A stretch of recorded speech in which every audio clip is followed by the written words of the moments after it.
Hey, Jim, you can host the show. I got stuff to do here. Sorry. Hey, how are you? It depends. Tell me what's going on. I got an echo.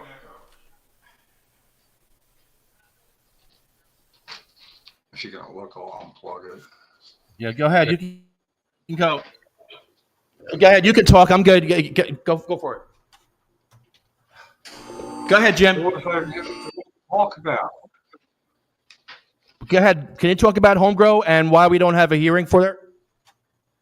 Yeah, okay. I'm glad you asked that question, Lefty. Only I'm not going to make it why we don't have home grow, and to make it more specific, why we don't have home grow for medical home grow. Because to get home grow for adults, well, I hate to be the bearer of bad tidings, but it's not going to happen at the same time as it happens for patients. One's going to happen first, which is for patients, and that's what opens the door for adults. Here's what's going on. Both bills, any bill that has anything to do with medical cannabis, will not get a hearing, because our Senate president can do that all by himself. Senator Nick Scutari can do that. He can say, no, you can't post any bills for medical cannabis home grow. You can't post any. And the reason he says that, and includes patients in it, so he's getting money at the New Jersey Treasury, really good. And he's called like the godfather of cannabis in his own mind. And what it is it raises his profile in Trenton politically speaking, his political capital is really gaining some momentum. So for whatever he has in mind for himself, it's best if that isn't interrupted. And what he does is think, you know, we're not getting any money really from patients as it is, because can't sales tax it. And we're just not getting anything in. So we could let them grow it. But the problem is, if we have a hearing and we start allowing testimony on medical home grow, everybody knows that's where senators get their best information from the hearings. And the reason is they can read the bill, but that's just like the text of a bill. What happens is it's not just people saying why this is a good thing to do. There's going to be representatives from law enforcement, from rehabilitation services, and from people that really don't have a stake in the game. And they're going to be coming and testifying why it's a bad thing. So it's sort of like there are senators going to be on the committee in both pro and con. Some are going to not want it. I know a couple. And then there's, of course, some that do want it. And what they do is they keep the veracity level at a good thing. People can't just start spinning bullshit lines, because they'll get taken on by somebody who knows better, who's a senator. So what happens is everything that would be testimony for medical home grow only, it would apply also to the adult home grow situation. 90%. I mean, it's the same principle. It's just at two different subgroups. So to affect somebody's health by not allowing them to grow their medicine is a harder thing to explain, if any explaining was ever going to be done, which that hasn't happened in 4 years. So Senate President Nick Scutari figures, well, we'll just not have to talk about patient home grow, so we don't get the natives are going to get restless for adults. What about us? See, same thing. That's what we've been telling you. No, there is a problem for, yeah, well, you know, you can't be saying, oh, you can't really monitor it correctly. We can go to other states other than Colorado, where he seems to like to quote things from, you know, Maryland, Maine, states that are doing stuff that we could be doing. But the real problem is I don't think we advocates really have the proper outrage level for the fact that he's not just stopping the bill. He's stopping the information. He's denying. Oh, hi. Hi. Are you cleaning up around here? I'm just going to the bathroom. Grab a seat. You know, sit in. You bother me. Hey, yeah, listen, the information that's being withheld from senators also allows our Senator Scutari to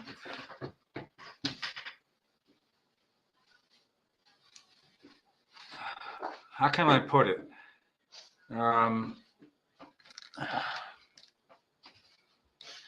His mom has MS and she's a patient.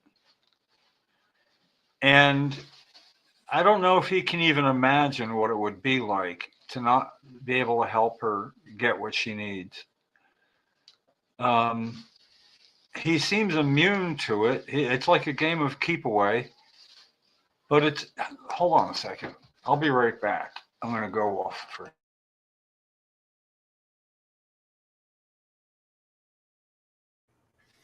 It's a game of keep away. Thanks, Nick Scutari, for hurting the sick, the dying, and the disabled. Real piece of work.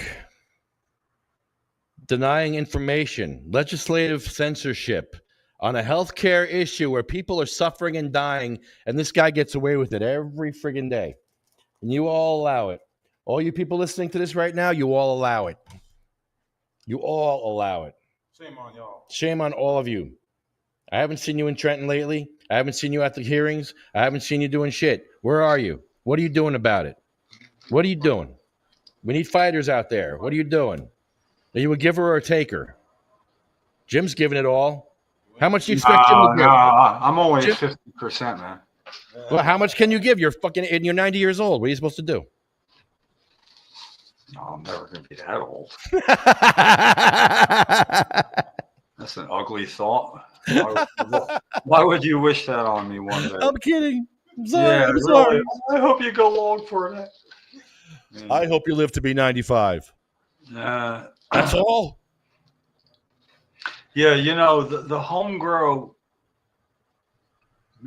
blockade for patients on having a bill heard, there's no reason for it, no good reason. But the real pisser is the cavalier attitude that Senator Scutari displays in thinking that patients don't deserve to know why he's doing this. They don't deserve him to address it. I don't mean with a soundbite. I mean with a back and forth with anybody that would know what's going on. You know, somebody with that he can't just walk over. And not necessarily me. It could be almost anybody that knows what's going on. Yes. Oh, well, actually, yes. As of now, we do. So he doesn't. 11. So it's in conjunction with that. He doesn't care to include patients, the people with skin in the game. And in the case of burn victims, yes, literally with skin in the freaking game. And to not engage the people that this entire program is for, to leave them out, leave them last, not just second. I feel bad like I'm getting some sort of karmic payback for saying patients always come in second, and I'm finding out it's worse to come in third or fourth or fifth. It depends how many concerns there are. Patients come in second when there's 2 concerns. They come in second. But Scutari's found a way to make them come in third and fourth by putting, you know, it's not like this hurts the Treasury. What it does is it makes his job of stalling adults harder, and that it makes it easier to get co-sponsorship for the adult home grow side of things in S 1885, because when they can point to testimony that comes out for patients, then people who really want it, adults who want it and bother to engage their senators and say, look at this information that came out during the hearing for Senate Bill 1393 for patient home grow, because it applies to Bill 1885 that applies to adult home grow. It's the same thing. The amounts, the things that are discussed, like, well, how much and all that, that might end up being different, you know, where adults would accept less, and that evidenced by a bill where it services everybody, where patients would get grow 10 plants and adults would be able to grow 6, you know. And then there's legitimate conversation saying, hey, if this gets kicked to a whole new session, gonna have to add canopy considerations, and maybe even have 2 bills, you know, 2 separate ways of looking at it, where one would be a number of plants and one would be canopy, or simultaneously 2 bills that many senators could co-sponsor both, you know, because co-sponsoring both means, you know, it just seems like everybody would realize a canopy would be better, but you know, you would have to work it out. So going for that wouldn't slow down 4 plants even more. It's but it's a race against time. The hearing would be held after the election. It could be posted any time for after the election, because with everybody that's up for re-election being kind of busy all the way through, there's basically nothing scheduled, regularly scheduled in until the lame duck session, when it becomes pretty active again. But even before the lame duck session, last 2 years ago, there were some days in October where they had a quorum, and people would come in, legislators, to do some committee work and take some committee votes. So You know, if that happens, you know, we may be able to have something to talk about then, but I don't know. And, you know, we only got one more State House podcast till after the election now. Yeah. They're all going to lose their elections this season. Both, actually, both. one and the other. It'd be a reaction to the loss, you know. Well, you know, also, every state election that we have, I sort of celebrate the anniversary of protesting outside of the Ocean County Republican headquarters. And the reason I was drawn there was because the candidate for governor, Myers, I think was his name, he was mayor of Medford, and he was at a debate 6 days before the election. I had no plans to protest, none at all, just an election. You know, I mean, I know with Cheryl, we'd go out to where the election campaign signs were nearest to the polling booth, which was close in that case. And then we'd go by Senator Andy Ceaseless sign and stand by his campaign sign, a big wooden one with Cheryl had her own sign saying the opposite about Andy Ceaseless, and we just sit there with cars driving by. That was pretty cool. But at Route 37, it was to specifically protest that at the debate between the two candidates for governor, you know, 6 days before, I think it was governor, unless he was running for, no, it was governor, yeah. 6 days before the election, when he was asked about, would you support medical marijuana law, because we hadn't passed it yet. He said, he said, are you for or against medical marijuana? And he goes, I'm against it. And that was it. He stopped. Now, when you have 30 seconds, it's not a debate, actually. It was a forum, you know, where a moderator would ask the questions. It wasn't a debate. So he was at that forum as the two of them. But when you have 30 seconds time at a debate, 6 days before an election, and you're asked a question like, do you support something? You don't just say no. You say no and why. He didn't say why because he didn't know why. He just knew he was supposed to say no because he's a Republican. And I objected to that he was doing it because he thought that the party had a platform? They don't. It's just the way it works out. So anyway, he came in that day too. He had a ride right by, and Kathy was there. Mike Kessler was there, burn victim Mike, and displaying his burns. And it was really sweet because everybody who's anybody that's a Republican in politics in Ocean County is going to go to the Ocean County headquarters that day, like more towards the end of the campaigning day. It's like central to a lot of operations. And there we are calling them out right there. The people going there weren't pissed at us. They wanted to know what it was all about. Why? You know, we're not against it. And I go, no, apparently you are, you know. Because look at any roll call vote. And then it was almost like, well, what do you want us to do?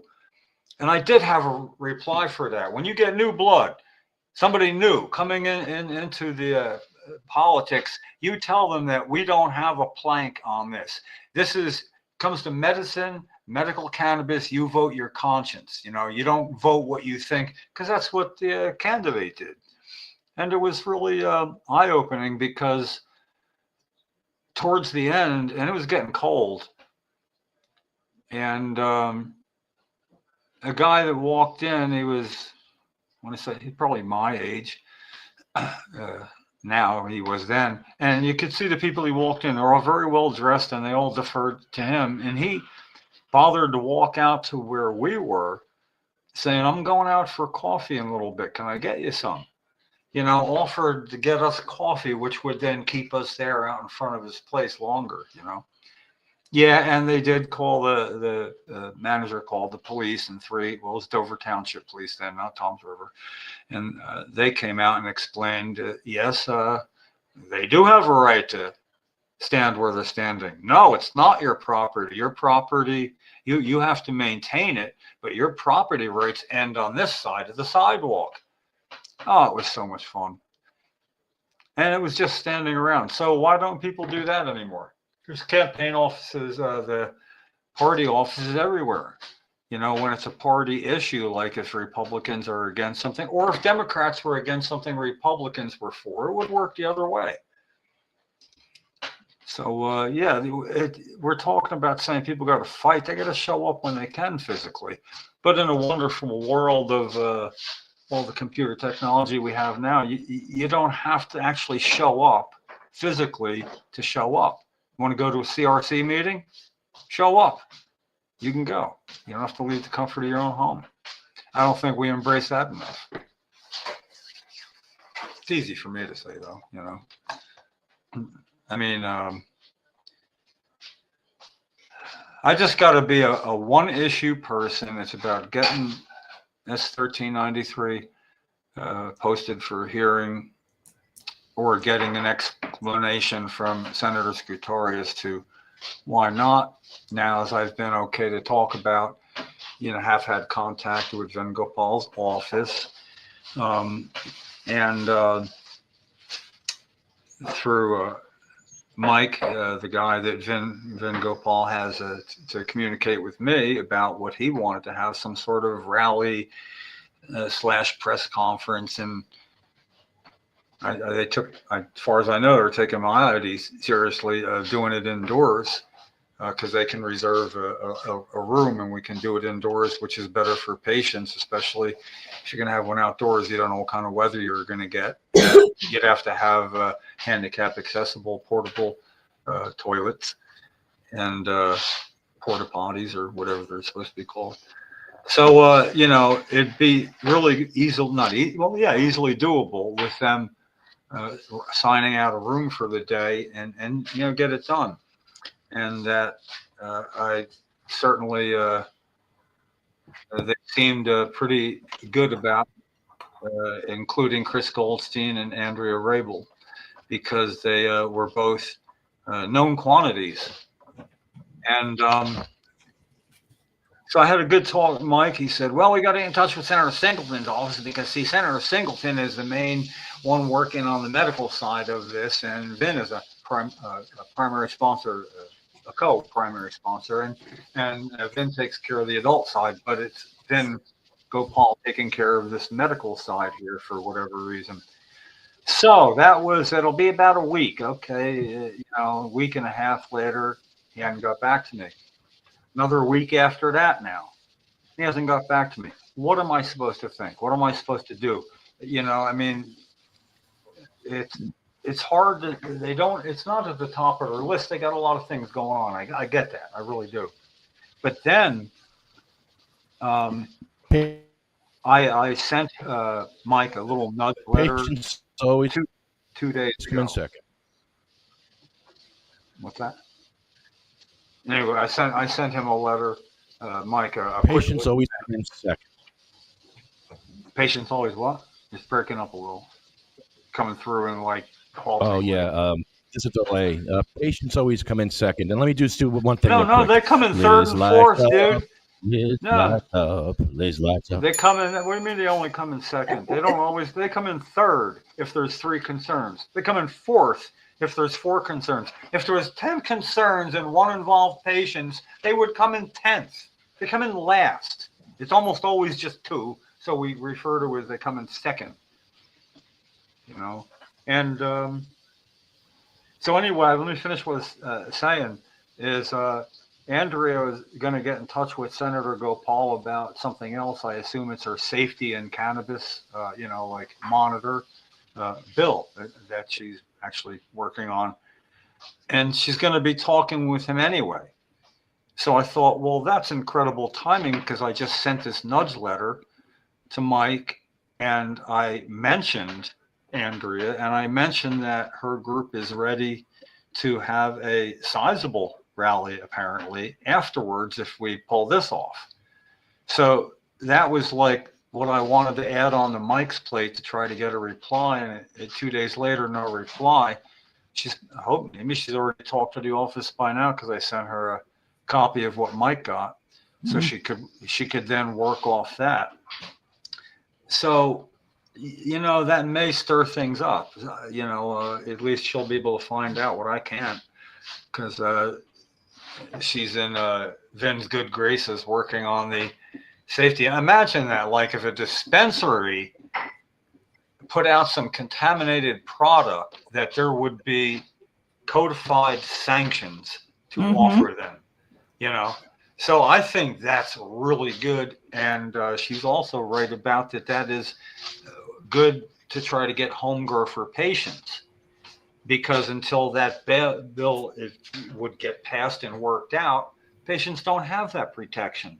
So we should start on getting patients protection, and they can grow it safer in a small closed environment than larger groups can in an open cross-contamination potential environment. And, so there is things going on. It's just, it never seems to be at one steady pace. It's so hit or miss. And, Vin Gopal did object to me mistakenly thinking I didn't think he was doing enough, and it wasn't a matter of is he doing enough. He's doing more than anybody at whatever rate he's doing it. So, whether it's a good percentage or a bad percentage, he is patients' best hope to get home grow. Then Gopal is best. So I had to relay that opinion to him, and I think he took it to heart that, okay, yeah, you are the best. So, but then, the lapses like this. Also, Andrea said that she has people that would surely be able to get the mortality rate statistics out of the Department of Health through Freedom of Information requests, because they aren't required to publish it anymore.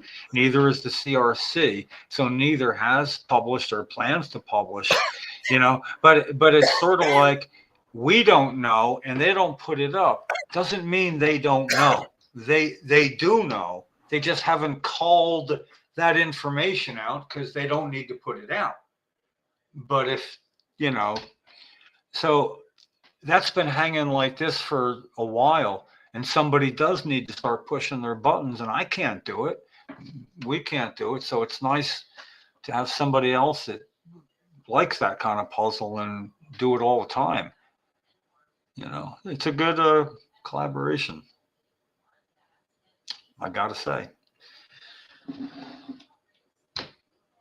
Gives it possibilities, at least. It sounds like exciting news. It's not nothing that's going on, and one thing leads to another. But geez, when everything came back with the contamination things, and then Lefty followed up by getting actual numbers on street purchases, put that in air quotes or whatever. What did you call it, Lefty? What kind of, you went out and recount what it is you did. Went on the streets of Jersey City. On the street. Bought some swag off the streets. $50 an ounce. Brown weed. No seeds, just brown weed. Did it work at least somewhat? Oh yeah. Good to hear. So what did you do with that then? How did you discover whether or not there was contaminants in it? However, could you do that? I went down to Trichome Analytical, and they tested it, and it tested perfect. It was just as good, if not better, than dispensary weed, because dispensary weed had more contaminants than. Were they the ones that tested the dispensary weed too, or was it a different company? Yeah, I think that's the same company. Okay, it rings a bell, but it could be because of what you were saying. So basically, the bill that's being worked on now, again behind the scenes. Well, this isn't above the scenes. It doesn't have a lid on it. There's no, what do you call it? When the media doesn't release something. whatever, there's no hold on it. Yeah. So that it's being worked on, and legislators, it's going to happen likely, but you do know how everything is still not going to happen. It seems like, well, this is a gimme. They're having the same problems There's trying no to get gimme. that done. Yeah, they're going to have the same problems, and but they're cutting through it. So we do have things going on, and while nothing has changed now, it's kind of like, all right, I don't want to talk tariffs specifically, but it's the analogy is you don't see the effects right away. It's when you see the effects and, oh no, the prices didn't go to, they're going up. Yeah. So like, we're not seeing any effects from what's being done yet in a good way though, like tariffs is in the bad way. For this, in the good way, it's like nothing's getting done. No, it's cannabis church. Things are getting done. The road's getting paved. We smoke weed. We praise God. Oh, I like that. The road's getting paved. Yeah. Come back on Sunday. And I'm glad to see, Liz, that you're excited because you're one whose opinion matters. Because Thank you. Well, you're in tune with how things are working. We have a cannabis church here every so, Sunday. Cannabis church. 11 o'clock. It's for some people a lot that are advocates still. Yeah, man. Ever since February, it's like right? not fast enough. Ever since February. It's just not fast enough. And it never will be. You too. No, of course not. So I'm just glad that a little backup there at Gopal's office in the most timely way. I mean, I just sent out the nudge, and that she could feed that and see, she's already been ingrained in what's being ghosted at the moment. I mean, I don't know if it's a purposeful ghosting or it's just that they're busy. There's just things going on. It's not, they're not in session, but they're busy trying to get reelected. And they have assistants that probably, do their mail. Oh yeah. Well, there's, if you want to get something done with a specific office, lame duck session is a great time to do it. Not the session before, when they're out of, when they're on their vacation or somewhere. Yeah, there's always somebody in the office. I walked into an office, Congressman Souder. He was bad for medical marijuana, and I was doing some lobbying because I was in Washington for something else. I don't know if it was court case or something, but anyway, I cold called, walked into the office, and what it was is there was going to be a rally. I think it was the one Montel was at, and then everybody was going to go to one office, inside the Rayburn House office building, and we're going to converge. And my job was to find out which one to go, because I was already doing a lot of solid work about getting the FDA approved tests for cannabis with returning veterans with post-traumatic stress diagnosed. Right. Yeah. So I was working with that. And I walked in, and it was like there was 3-4 people, and one kind of holding court over the rest, like sitting with his ass on the edge of a desk outward, 1 foot on the ground, and they're sitting in chairs, and he's in that position of authority. And I walk in. And I told them what I was there for, and that they're on a short list, of offices, that we'd be going to. And so this guy came up, and he got up, and we were standing there like face to face. And while I was talking to him, he did this. He went, okay, I'll look at it. I was talking to him, and he went like that while I was talking to him. And without hesitating, I dropped into a squat right into his line of vision. Like I followed his line of vision like you would follow a microphone if you needed to say something, and couldn't get it. So I did that. Now I'm squatted, and I'm looking up at him, and he didn't look away because he didn't know what I'd do. I might circle around behind him. He knew it was done. So when I slowly stood up, his gaze stood up with me. And I'd lost my concentration. I was about to start laughing. So I just stopped and said, hey, listen, you want to continue doing the job you're doing, you got to grow a thicker skin than that, dude. And I kept calling him Souder, S-O-U-D-E-R. And he'd go, Souder. And I go, whatever. And a little while later, I'd call him Souder, whatever. And I kept doing it, and he kept biting You know, it was like really fun. If I did it if I went, Souter, Souter, Souter, Souter, he'd probably go back and forth with me. And that's all I had in my head, but my job was done. And yeah, it was his office we went back to, because the other offices I went to, they took me seriously when I told them they're in the running, you know, and they had somebody talk to me. And so it was really sweet. And just like in perfect fashion, we were alongside Rayburn House Office Building, and Montel was doing his thing. There's a lot of people there. And then Dan Solano from Michigan was with Renee Emery, who is the other person besides Cheryl who smoked marijuana in a congressman's office, because Cheryl said, but she's in a wheelchair. And go, Jim, how do I get in? Well, luckily, I'd spent a lot of time pushing a wheelchair around Washington. I knew exactly how. So we had to go around the other side where you could just walk in and be on the floor we're on, no elevators or nothing. You know, we could just walk right up. And then we went going to the office. And when we got to this intersection of two hallways, they were just getting there, the whole slow moving mob of people. So we came in like perfect timing. So when the office filled, and there wasn't enough for everybody, but it filled. And this guy is getting shit from everybody at the desk. And it's my buddy, you know, the one that he didn't know where to look then. There's people everywhere. And then somebody was like, no, come on, listen, you know, it's not his fault. He just works here.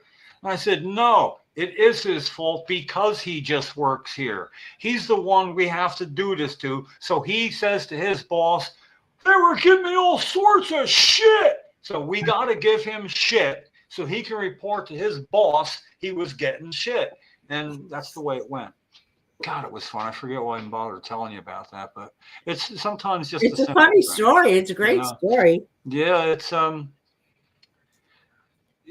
you get to walk into their office. Their doors aren't locked. Though there's there's a door into two doors for each one, not next to each other. They're separated so they can get in and out another dog. Like when Cheryl laid down or had herself laid down in Bob Barr's doorway, there was another office door people could use to get in and out. But nobody that was going to coincidentally come in was going to be able to get in because we were in the way. And nobody wanted to get out was going to be able to get out because, well, we weren't going to let them out. They'd have to walk on. They'd have to step on Cheryl. And I wouldn't let that happen at the last second, you know. But, yeah, even that was just kind of okay. Yeah. Feel like that. Yeah, I got a million of them, but you know, it's 30 years going on, and with all the real work done in the 90s, you know, I mean, the hard stuff. You know, it was like being a gatekeeper and giving all the body shots you could. Not just me. I mean, anybody doing stuff then, knowing there needed to be a certain momentum.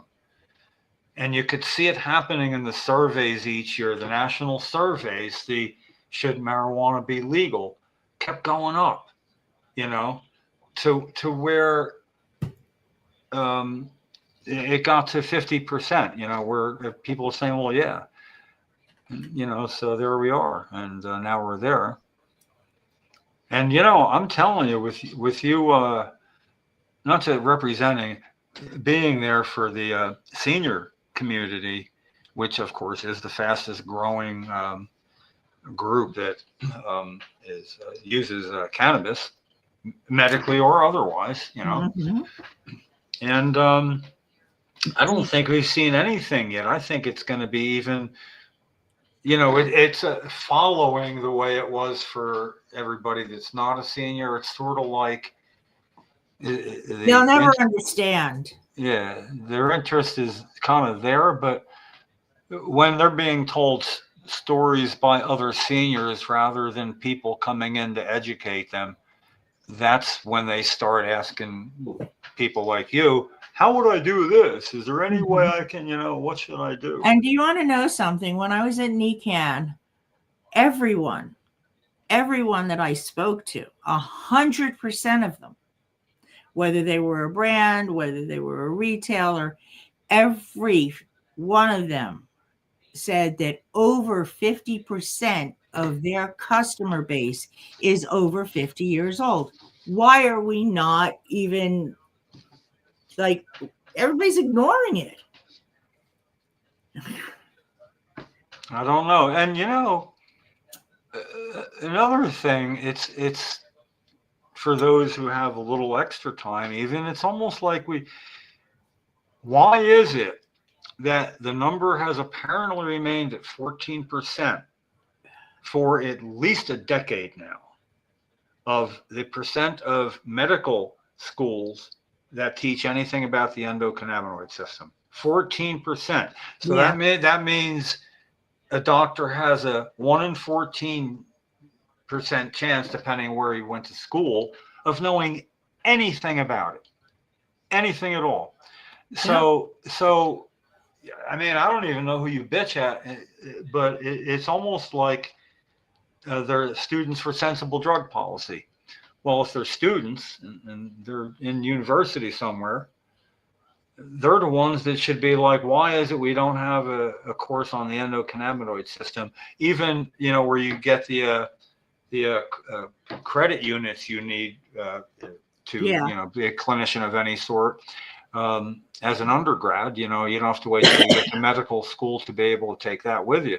But it should be something taught. It should have gone from 14 to 18 or something like that. But when Dr. David Grinspoon was on, he said, no, I think it's still 14. I mean, I didn't just guess that right. And that bothers me. So I don't know, I don't know. I get it. Listen, my beliefs. The universe will unfold as it should. Yeah.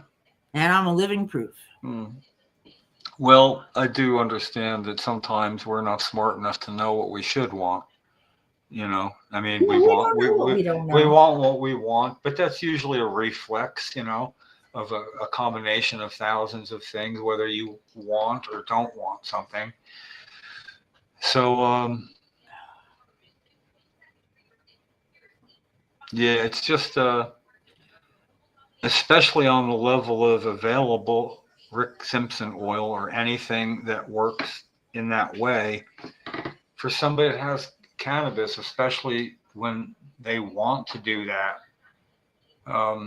it should be easier and cheaper to get. So the oil at dispensaries being $40 for a gram, if you're taking a really intense, the upper level treatment, especially for some serious cancer, tumor redux, whatever, it can be up to a gram a day. Oh, yeah. And for most it's less because that's. But my brother Rick, and we're lucky that he has a free access. It doesn't cost him money. And there are those, not just one or two, but there are people that are there. Yeah.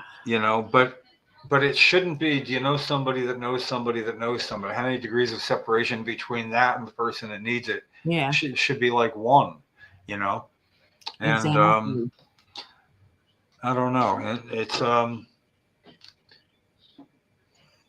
It's something that I don't know that anybody can pretty easily make that knows how to make it. I mean, and is good at doing a decent sized batch. But yeah, that's not my forte. Yeah.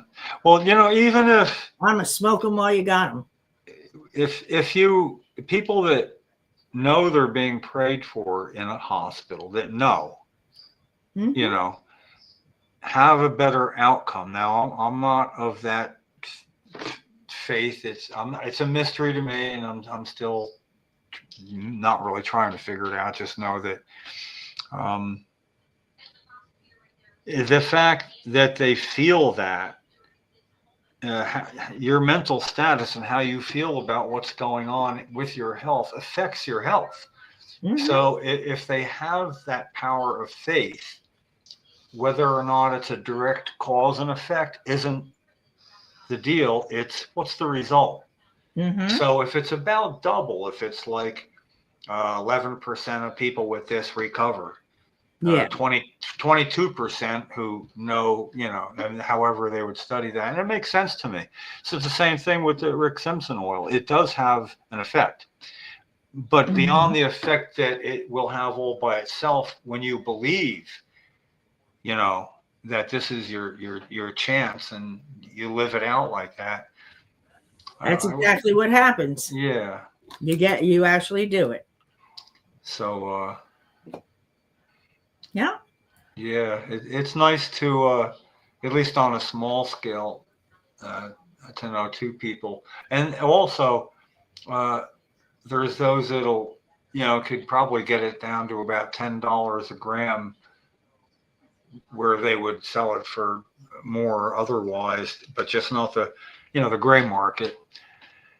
And then, of course, you got to really know something about who's putting it out to have confidence in it, Or go to another state. Well, I don't have any more confidence, actually less, in dispensaries oil than the two sources that I would have. I would way rather, for the same free, if it was free from a dispensary, I'd still rather have the other. Yeah.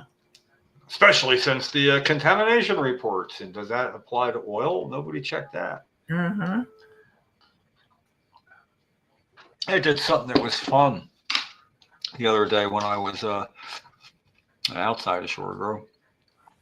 Is had a healthy ring of oil put around the end of the joint. Like people sometimes put it along the paper and the inside. Yeah. No. What's the paper? Weakens joint. No. It's not how it's supposed to be done. It's cool because in a small circle of experts where I am not only the lowest on the totem pole, I'm looking way up. And for a small circle of four, for it to be going on with one that was like that, it was like, why don't you do another and just put it around the end like this? Really? Oh yeah, I've known this for decades. What happens is you leave enough to light it, and then it crackles and but it smoke, but it pushes the ring ahead of it and it gets smaller and smaller, and so basically it's a ring and it's all dry, so it doesn't want to weaken the joint. Uh-huh. And it just crackles you hear that little bit of crackle when it's hitting the oil, and but it's all sucking in with the smoke, and it's really good and it's clean. Like yeah. If you had a regular cardboard filter, it would get nowhere near that, and even then, yeah, if it's still got oil on it, put that in your pipe and smoke it. Yeah, really. Well, yeah, Johnny Trash. Nice, man. Yeah. Yeah, and I don't know. It's just I feel for people who really don't want to start to look into how would I go about getting this. I can't afford $40 a gram at a dispensary. Holy crap, that's frightening. Yeah. Yeah, I did buy whatever oil it has in the beginning of 2014, maybe. Try one. I guess they had a sale or whatever, and they were $50. And I'd never used a syringe, an under the tongue syringe. And the first thing I learned with the first one was like the pressure it takes to push that in. Oh my God. Yeah. Yeah. Well, what I learned how to, in effect, have my finger that's pushing it in, the other finger's pushing counter pressure on it a little because I want it to go slow. And the other one, it was like, and I got it under my tongue and all of a sudden it went, and it pushed like most of it out. I don't know what to do, so I kept it under my tongue and had quite an experience. That's what you did. It was really pretty good, Oh, I'm sure it was. But no doubt. yeah, that's And talking to Susan about how she quit after 29 years of being on pain management with opiates. And I didn't know it was RSO. I always know, well, cannabis helped me. Cannabis helped me. But the fact that it's RSO, and right now her and Joe are in a financial situation where they've run out of buds anyway. And I was able to arrange a care package maybe about 10 days ago. Uh-huh. You know, and it wasn't a lot, some buds. I had some help from my brother, and I had a little extra, not much, but it would be like maybe 3/8 of an ounce or something, a little short of a half, but also a decent amount of balm and some hash that was homemade hash, but it's pretty good. And the thing is, well, that meant like a real lot to her, and it was a drop off in the mailbox, you know, and Yeah. but Joe can't afford, you know, I mean, in their own space, and of course she can't work, and I know he does, but it's, you know, there's not enough money sometimes, and it affects her a lot, Uh-huh. which would affect him a lot. Right. And so I know that feeling. Oh, yeah. And so that makes me especially in tune with that. And that now that I know that it was RSO that she was doing, Mhm. I'm going to hopefully be able to speak out on her behalf and say, you know, I know somebody could desperately use some free. And I'm real hopeful about that. I just can't jump in and make it work. And it's Right.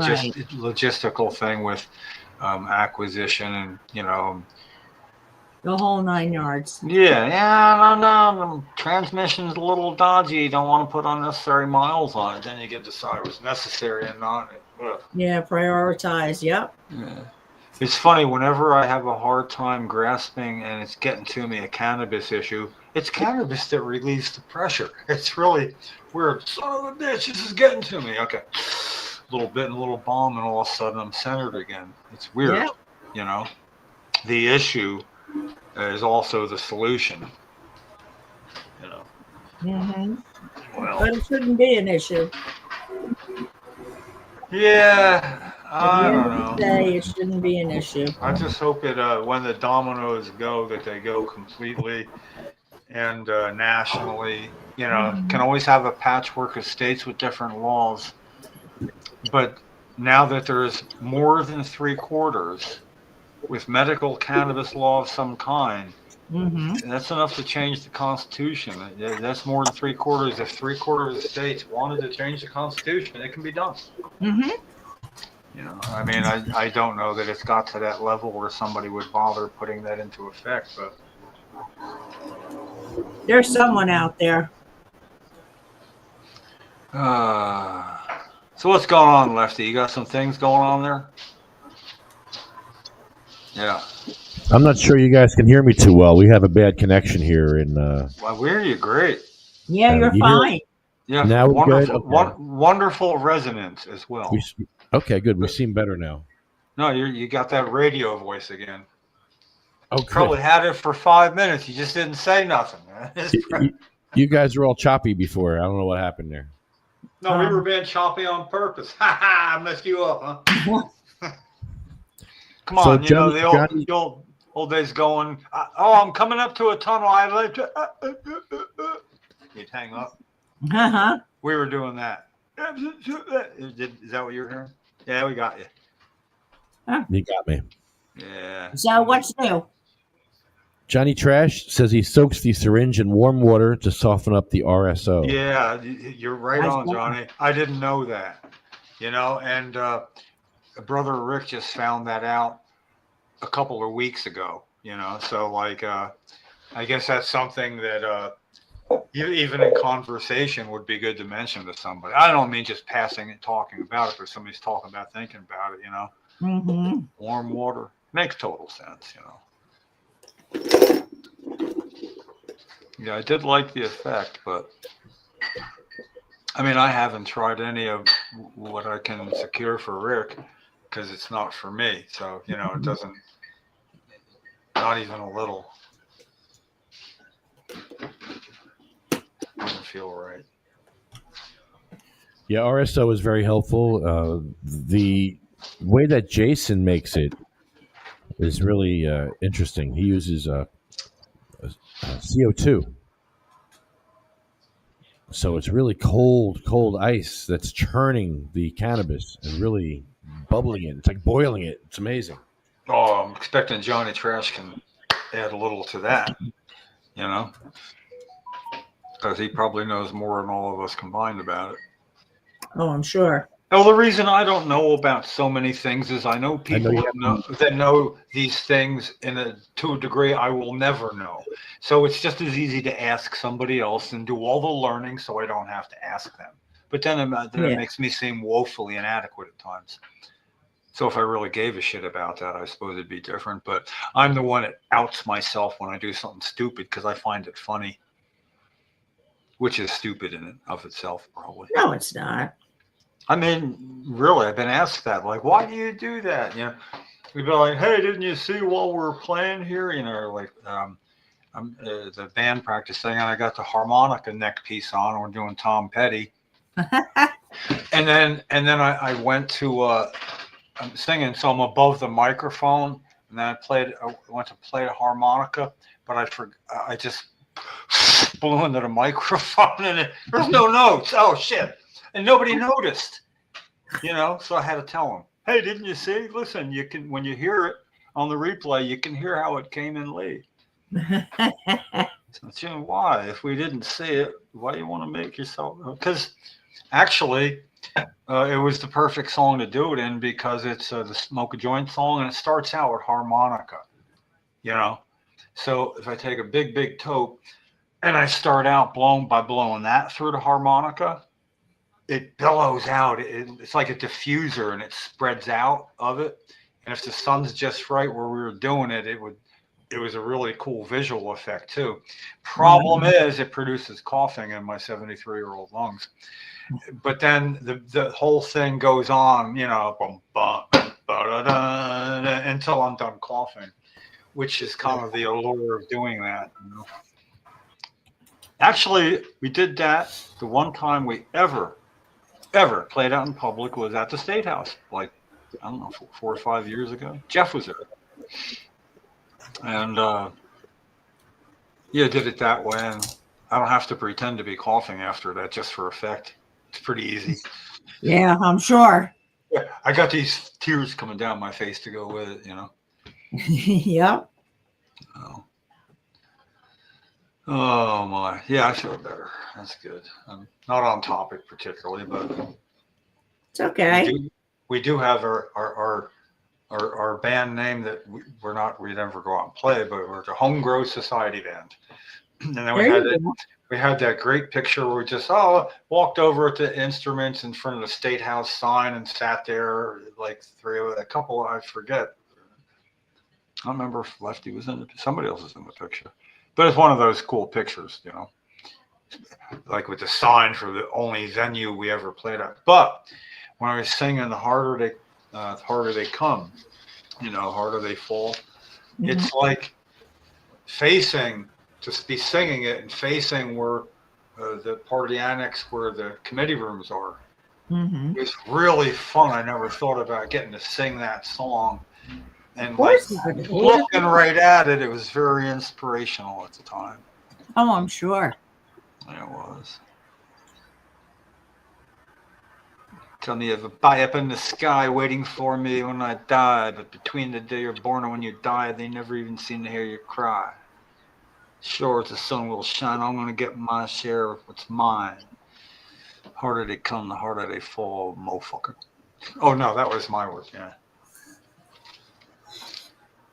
Only thing that I differ at, it didn't feel like it was something I would be saying is, well, the oppressors are trying to bring me down, trying to drive me underground, you know. But they know not what they have done. I forget. I got to sing it right through, you know. Yeah. No, I get it. For they know not what they've done. Oh, they know. Yes, they do. You know, that one I don't sing with gusto. No. They know damn well what they've done. It's our job to make them know. Don't you say we're not making them know. Mm-hmm. Yeah. Oh, did you post the Tuesday's podcast? Did you put that up yet? Yeah, it's up on YouTube and Facebook. Okay. Yeah, I wanted to find if I looked through it and said, could you section out this? You know, like Of course.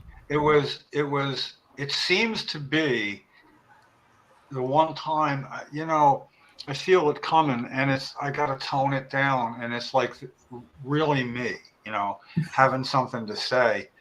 And I did that, and then After I the realized that's what I meant to say. Yeah.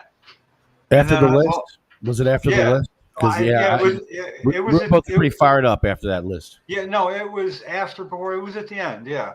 But the thing is, it was like something that you'll be able to take out of that, you know, and I don't know. I want other people to feel that. And sometimes when you feel something and you express it while you feel it, people pick up on that and, you know, just get a little closer to the reality of it. Mm-hmm. You know, which was my whole point. They're real people. They're real, you know. The clock is ticking for them. They're fucking dying. For real. God damn it. Nobody ever know anybody that's died? Doesn't take much, you know. This is what we're supposed to have. We should have evolved to by now as a species, that, you know, it doesn't take much empathy to know. Not at You know? all.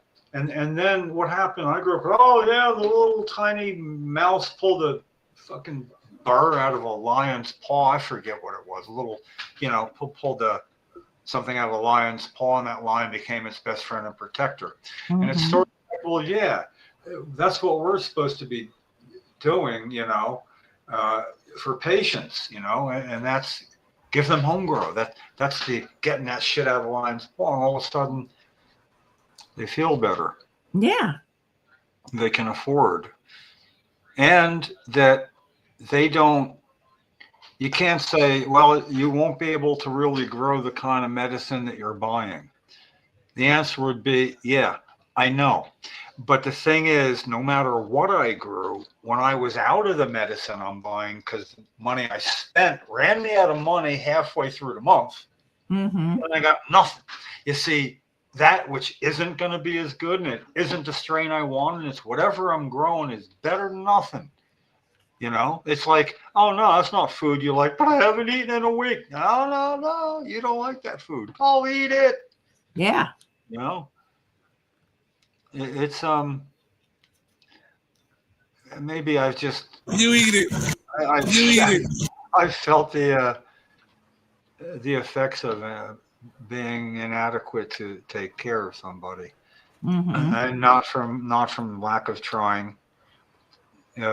The deck was stacked, and there was no cavalry yet. You know, Yeah. it's tough being a gatekeeper in the '90s. It really was. Oh, I can't even imagine. No, absolutely knew that was it. The idea that the only other time anybody I ever read, when I go buy the newspapers, and there'd be all there, and I'd look. Sometimes you see something, and one was like medical marijuana patient. Awesome.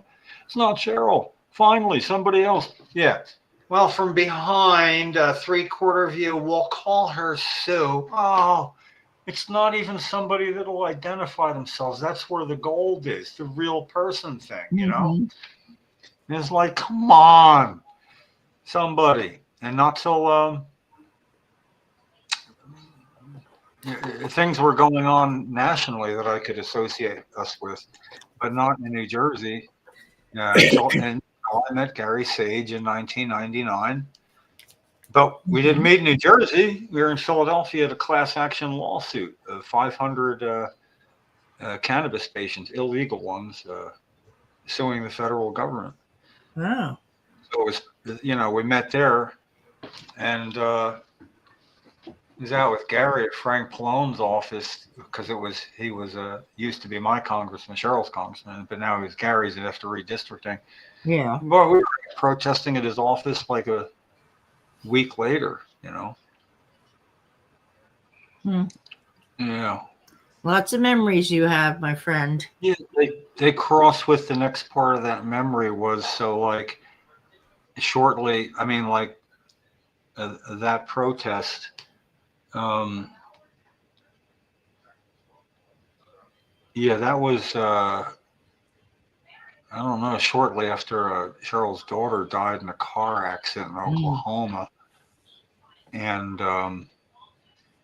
it was like right after that, and she was still good to go out and sit there and be the show and tell outside his office. Right. It's funny too because we did it under a right turn only. Or left turn only, maybe, whatever it was, because you got the left and the right and all. Right.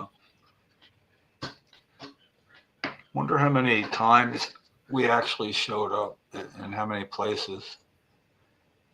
Oh, the fun part is when they have the town halls. That was always good, You show up anywhere somebody is and somebody's being pushed in a wheelchair.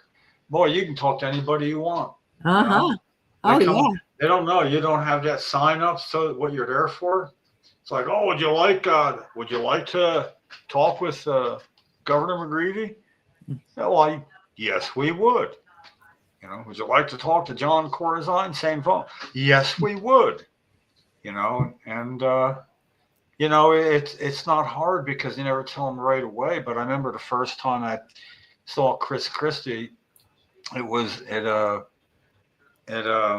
where is it right there? We were at the in a park tabling for Hamilton Fest, I guess, Hamilton, New Jersey, Hamilton Day, Hamilton Fest, or whatever. And Ken Walski looks up and goes, "Wow, is that governor? Is that Chris Christie?" Because he was a candidate for governor. He wasn't governing yet. He was is during the campaign season in the fall. He goes, "That Chris Christie is from behind." Because that's the big fattest ass I've ever seen. And he's facing the other way, and I couldn't tell either. But I got the postcard of Cheryl where she's in her wheelchair with a sign, "I'm a medical marijuana patient, not a criminal." But my thumb covered that sign as I held it. Mr. Christie, it's nice to meet you here. And then I looked up, and he's being shown around. His handler was Senator Bill Baroni,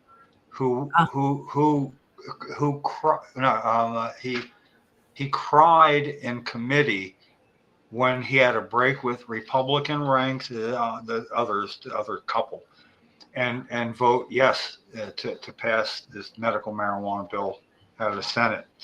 And he did so, and he was crying when he was done because Chuck Kwiatkowski's testimony made him cry. And I wrote Chuck's testimony. And the hard part is I was sitting right next to Chuck, hoping that he didn't forget what he wanted to say because, I might end up blurting it out for him. And then I realized at one point, was I moving my lips to what he was saying? I was like getting paranoid.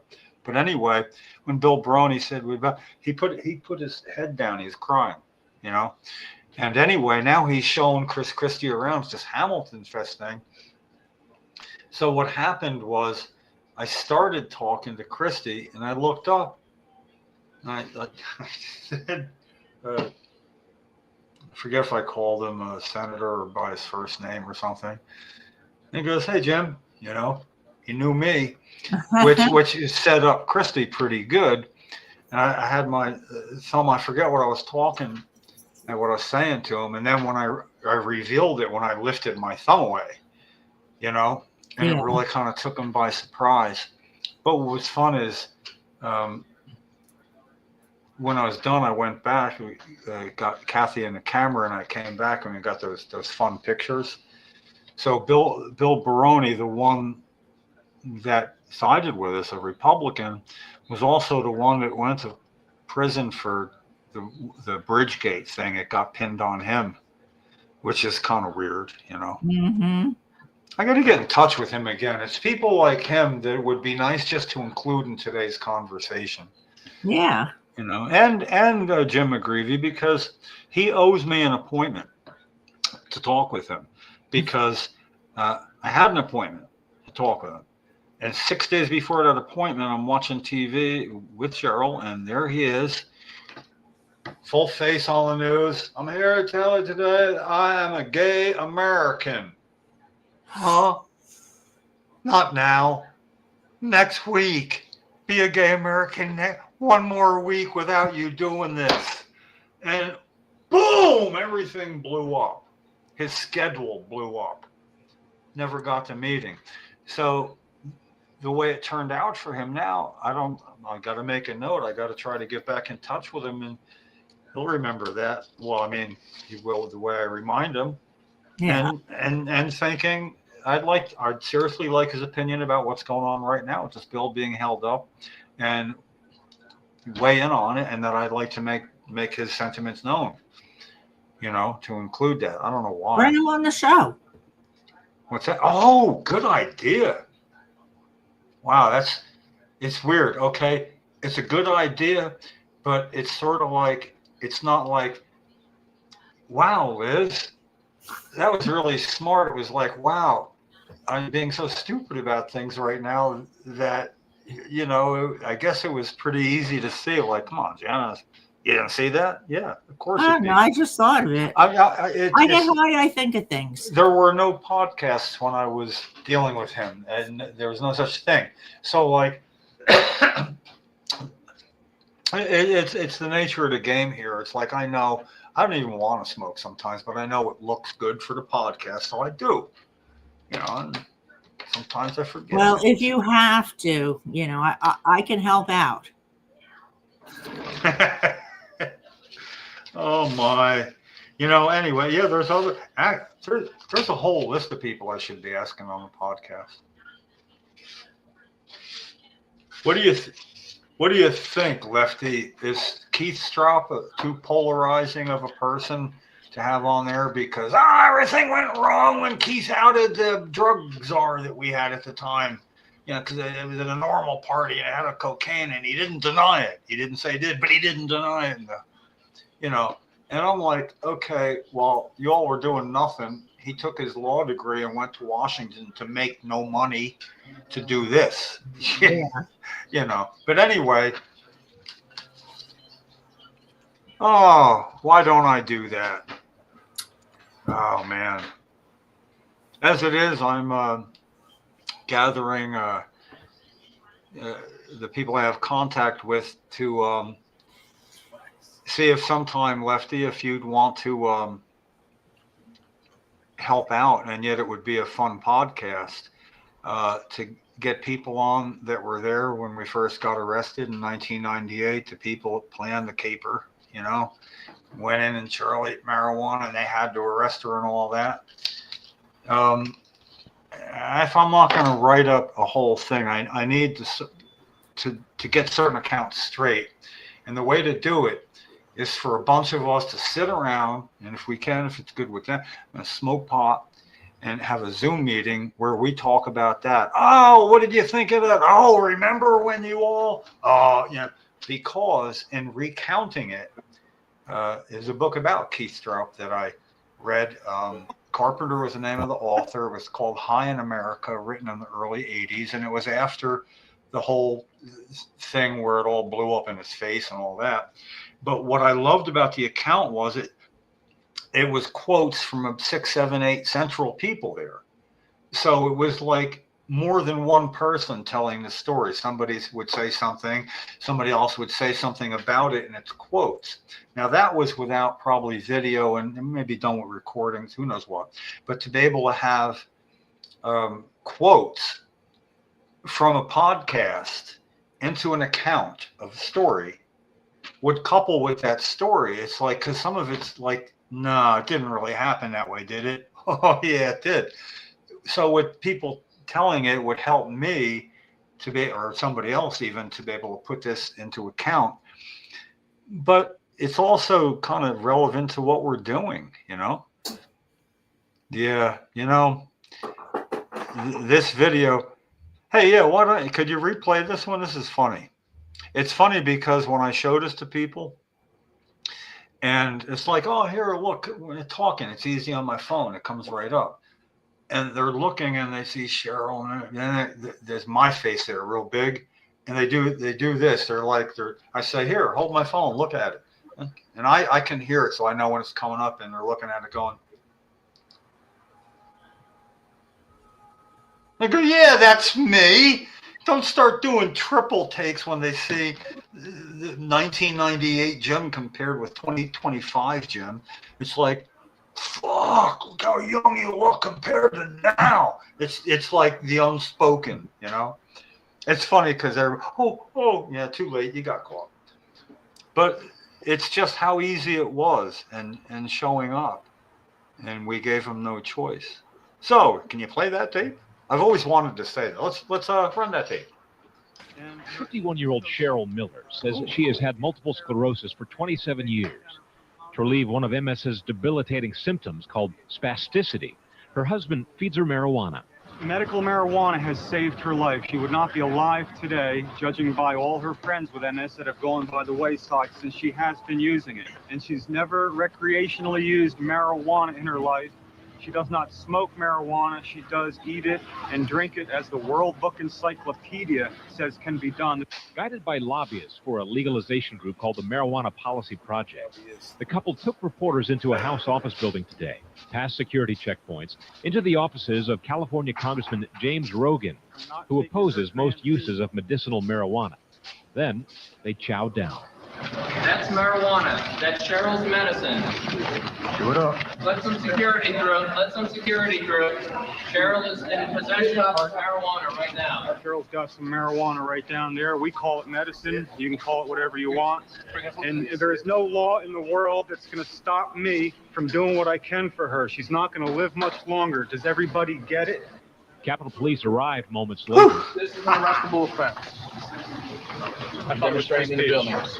No, it's not in the buildings. You have to have a permit. Congressman Rosen spoke to the couple briefly, then clarified his position to reporters as to the use of medicinal marijuana. I said on the record in Judiciary Committee that although I did not support medicinal use of marijuana in the main, I would make an exception for terminally ill patients or people that appear to be in Cheryl's condition. Police confiscated the couple's marijuana. We tested it, tested positive for THC. At that point, they were placed under arrest. In a moment, they're going to be transported out. They'll be processed as U.S. Capitol Police Headquarters. Doug McKelway, News 4, Capitol Hill. Hell yeah. Yeah, man. So you realize what we got out of that was that he said, I would make an exception for people who appear to be in. Oh, you would make an exception based on appearances. You know, can you see can you see cancer? Can you? No. You know, that statement was gold. That is exactly all we were ever going to get out of that. You know, and then the backpedaling that comes with it. And it was that simple. You know, it took them 20 minutes to figure out how to get the wheelchair secured in the back of the van. Oh, I'm sure. And I was sitting in the middle of the bus, not backed by them. I wasn't going to help. I don't know. And they were having problems doing it. At one point, I looked around and Cheryl was doing this, like, because, you know, yeah, she gets nauseous. And when I said, you going to puke? You know, and she went like that, like she thought. So I had the towel that we would use, and I tossed it back, and I swear it landed right on her. It was like a trick shot, like, Jesus Christ, he's done this before from a distance, you know? And then it was like they were looking for help. And I'm like, no, man, you arrested her, you take care of her. That's the deal here. If you can't take care of her, why don't you try protecting her? you know.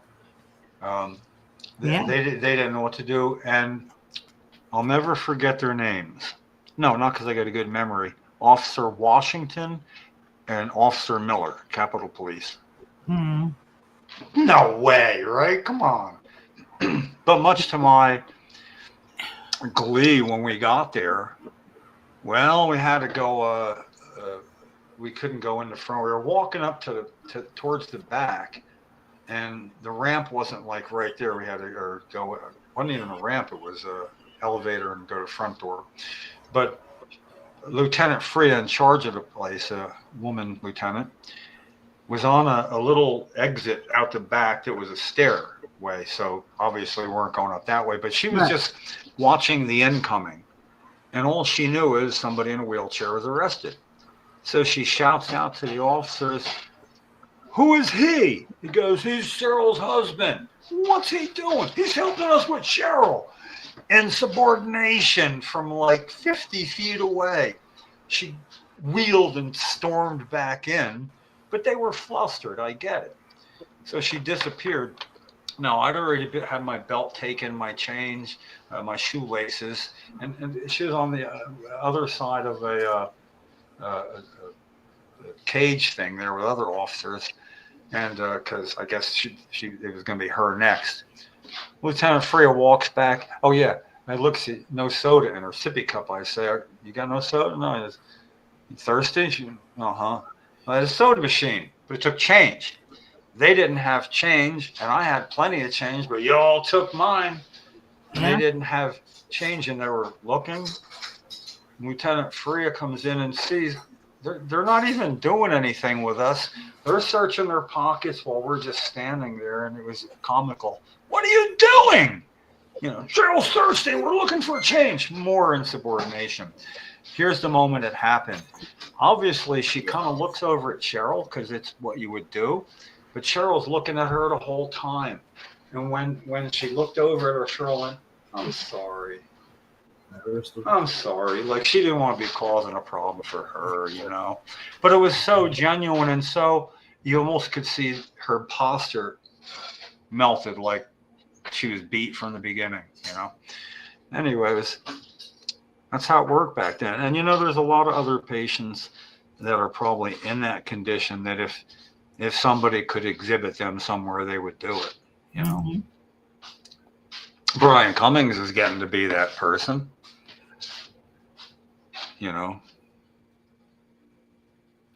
It's really sad, it's hard to look at somebody as a commodity for something you want to do for them, and find any thrill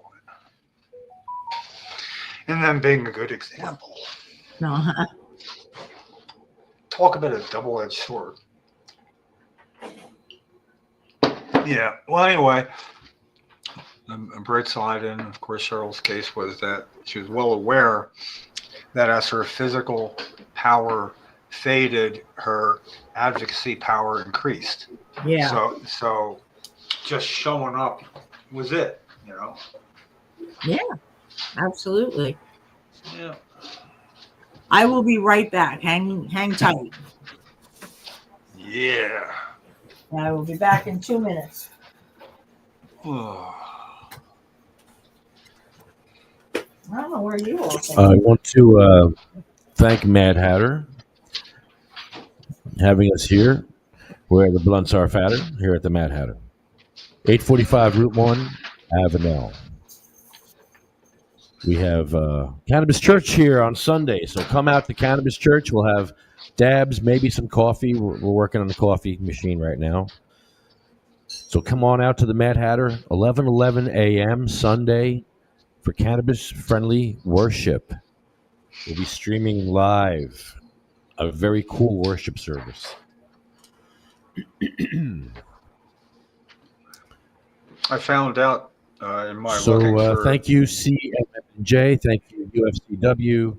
Thank you, Arlo Glass, OprahMachine.com, and SativaCross.org, where you can donate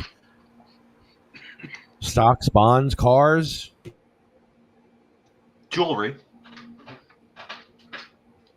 What about jewelry? You take that. You're frozen. Cars for cannabis.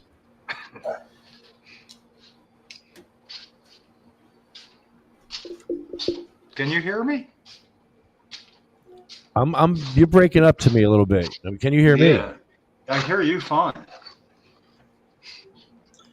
So I'm gonna test out the bell here. Yes. Can you hear me now? I'll make it Me. Does it look like I have one of them old-time microphones here? You know? Me. The old radio microphone. I'm gonna mic up the mic stand. I'm miking up the mic stand, Jim.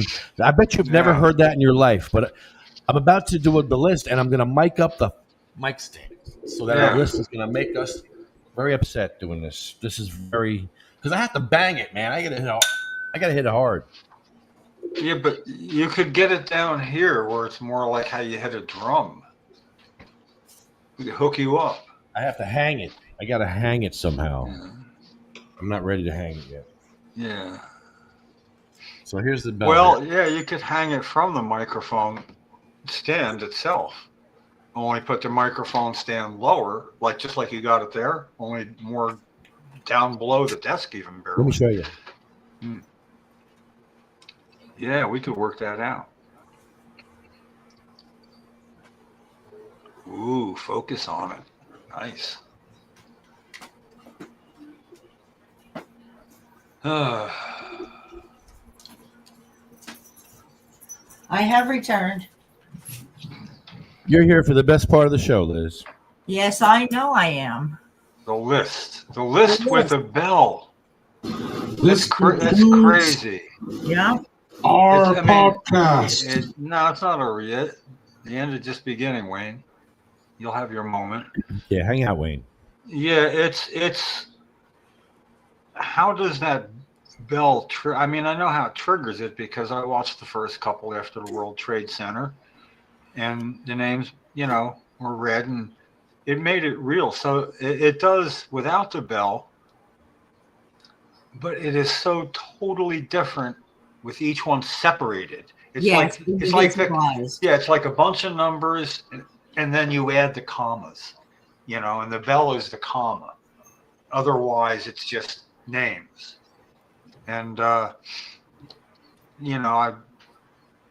wouldn't be opposed to people feeling that, Mm-hmm. Well, we're all made up of frequencies and vibrations, and I think we're feeling the frequency and the vibration. Yeah, it just codifies it somehow, Mm-hmm. And the difference between the bell that you make and the bell that you have, like a desk bell, it's funny. It's more, you don't really need to do both at the same time, although it's pretty cool, especially when we worked with it. But it's the resonance of the one that you made. It's sharper. It's got more treble than the other bell.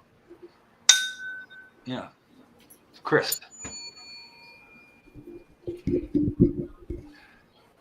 For whom the bell tolls. Don't ask. Cheryl Miller.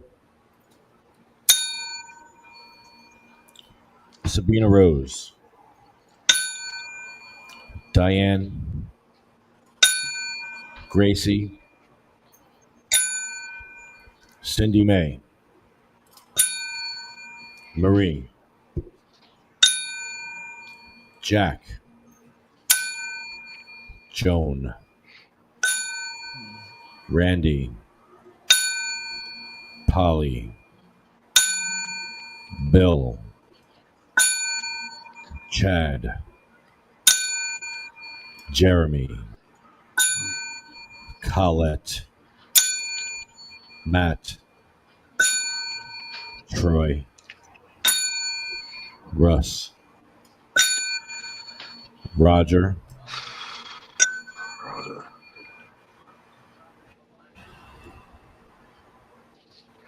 Jay. Ella.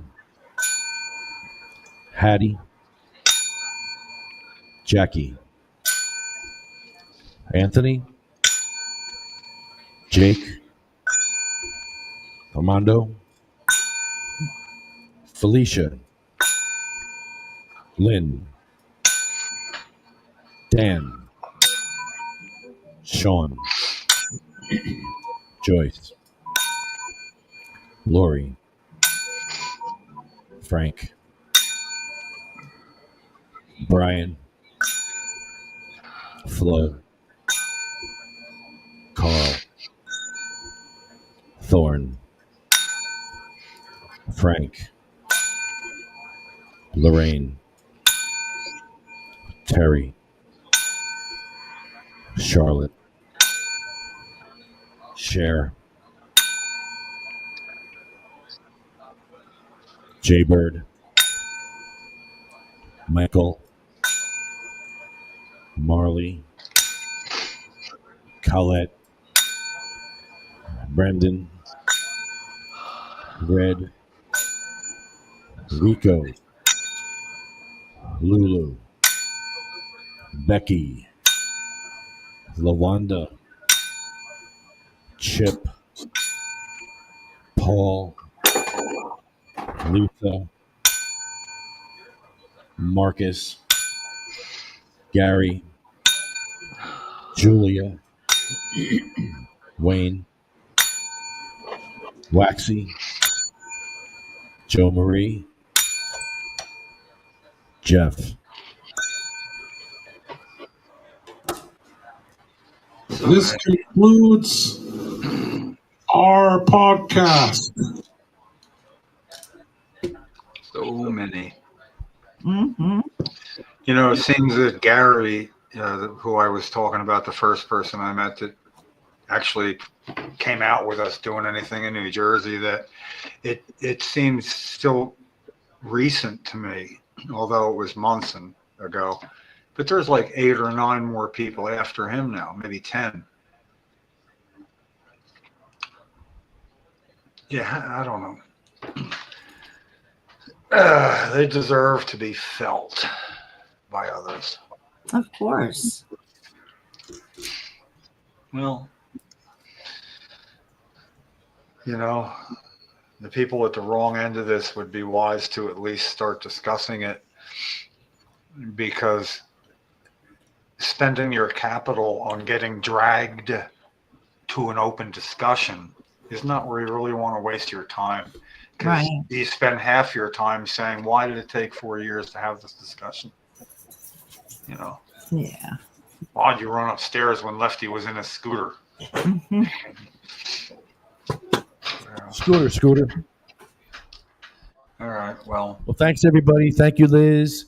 Liz lights up. Liz lights up. Liz lights up. Why, thank you. Thank you. Liz lights up. Listen, you guys have a great weekend. You too. And I will see you Tuesday. See you Tuesday. Yeah, we'll be there Tuesday. We got to do the ode first, though. They shall grow not old, as we that are left grow old. Age shall not weary them, nor the years condemn. At the going down of the sun, and in the morning we will remember them. Now I can go. See ya.